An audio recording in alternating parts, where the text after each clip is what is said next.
किया है उसमें स्पष्ट रूप से अब देखिए बहुत साफ है, पैसे का लेन देन, चुनाव में उसका प्रयोग, और उससे गंभीर बात है, साक्ष्य ये आए हैं कि पॉलिसी में चेंज इस आधार पर किया गया है और यह चेंज नीतिगत है। नीतिगत है तो इसका मतलब पूरी पार्टी इसमें इन्वॉल्व है, विषय सिर्फ संजय सिंह जी का नहीं है। इसका मतलब हो गया कि नीतिगत निर्णय में पूरी पार्टी इन्वॉल्व है। और मुझे लगता है यह शराब का घोटाला तो इनके लिए वैसा बनता चला जा रहा है कि एक तरफ इन्होंने पॉलिसी विड्रॉ की।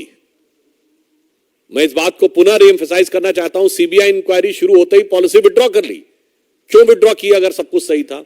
और विड्रॉ करने के बाद आप उसको डिफेंड भी कर रहे हैं और डिफेंड करते हुए आप उस दलदल में धंसते हुए चले जा रहे हैं। चूंकि जैसे कर्म किए हैं आम आदमी पार्टी ने, अब वो पूरी चुनौती के साथ उनके सामने आ रहे हैं। यहां पे मैं स्पष्ट करना चाहूंगा कि कल राउज एवेन्यू कोर्ट ने अपने निर्णय में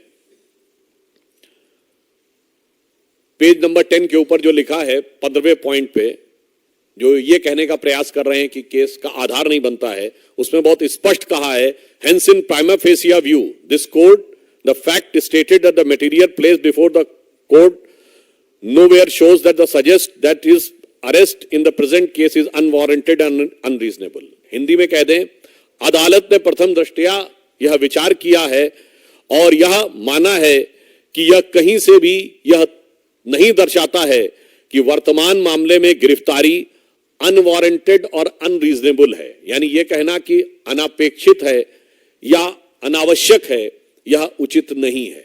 यह बहुत स्पष्ट रूप से कहा है। आगे भी अगर आप देखें तो पेज नंबर 11 पे बहुत साफ साफ अदालत ने कहा है कि in the prima fascia appears that the material placed before the court that this amount was delivered at the residence. यानी उन्होंने स्पष्ट कहा है कि जो आरोप लगे हैं उसके इलेक्ट्रॉनिक साक्ष्य सामने आए हैं कि आरोपी और नेता की भेंट हुई है।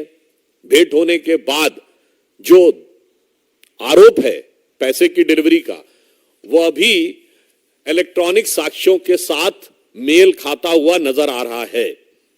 अब मैं आपसे एक और पॉइंट कहना चाहूंगा कि जजमेंट के पॉइंट नंबर 13 को अगर आप पढ़ें पेज नंबर 12 पे, तो उसमें अंतिम 2 लाइनों में कोर्ट ये कहता है, though the veracity of these statement will be tested during the course of trial only but for the purpose of investigation and such statement has to be believed and taken into consideration. उन्होंने कहा कि वास्तविकता में दोष का निर्धारण जांच के बाद होगा, पर प्रथम दृष्टया जो साक्ष्य हैं वो विश्वास करने योग्य और कार्रवाई शुरू करने योग्य नजर आ रहे हैं। तो अब इसमें कोई किंतु परंतु का स्कोप नहीं है। आगे भी बिंदु क्रमांक 14 में कोर्ट कहता है, the material placed before the court and its direct nexus with the activities pertaining to the proceedings of the crime and the present case by way of receiving the above amount of rupees 2 crores have been shown his sustained and custodial integration appears necessary। अर्थात न्यायालय ये कह रहा है कि जिस प्रकार के साक्ष्य आए हैं उसमें पैसे के लेन देन को लेकर जो तथ्य सामने दिखाई पड़ रहे हैं उनके अनुसार यह हिरासत में रखकर पूछताछ नेसेसरी अर्थात आवश्यक प्रतीत होता है। मुझे लगता है कि अब इसके बाद जो आम आदमी पार्टी जो भारत की राजनीति में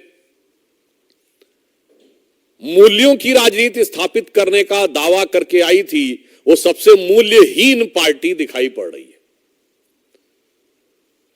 और मैं कह सकता हूं कि दिल्ली की जनता आज अपने को ठगा हुआ महसूस कर रही है। और इसके साथ मैं ये भी कहना चाहूंगा, अब एक के बाद एक नेता जिस प्रकार से उभरते चले आ रहे हैं इसमें, तो ऐसा लगता है कि दारू के दरिया में पता नहीं कितने डूबे और उतराए हुए हैं। और मुझे तो वो पुराने गीत की पंक्ति याद आ जाती है, एक निकल रहा है मंत्री, फिर दूसरा डिप्टी सीएम, फिर तीसरा संसदीय दल का नेता, और अभी आगे अल्लाह जाने क्या होगा आगे। तो मुझे वह पंक्ति याद आती है, जिसको देखो वही आज मदहोश है। आज तो ये दीवाना गजब ढा गया। मतलब अब एक के बाद एक जिस प्रकार के कैरेक्टर्स उभर के सामने आते जा रहे हैं, मुझे लगता है इसके बाद श्री केजरीवाल जी की बातों की निर्लज्जता और धृष्टता पूरी तरीके से जनता के सामने आ गई।